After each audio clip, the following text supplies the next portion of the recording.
A proud unveiling for Beijing on Wednesday, state TV airing the launch of China's first homemade aircraft carrier at a time when tension on Asian waters is running high. Up to now, China has only had one aging second-hand carrier, the Liaoning, built in Ukraine in the mid-1980s. Reuters' Michael Martina has more on the country's latest military addition. It's seen in China as a big step forward in its ambitions to have a blue water navy with global reach. This carrier will operate the Chinese J-15 fighter jets. Like the Liaoning, it has a ski jump style deck for launching aircraft.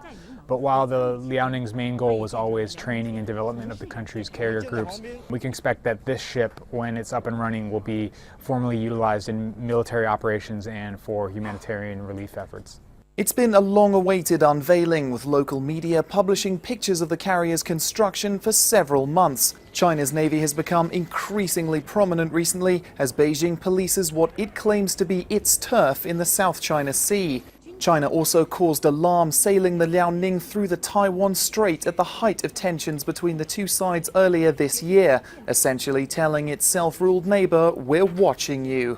China's Navy really has been taking on an increasingly prominent role within the country's armed forces, and it has been a huge beneficiary of much of the defense spending that the government has been.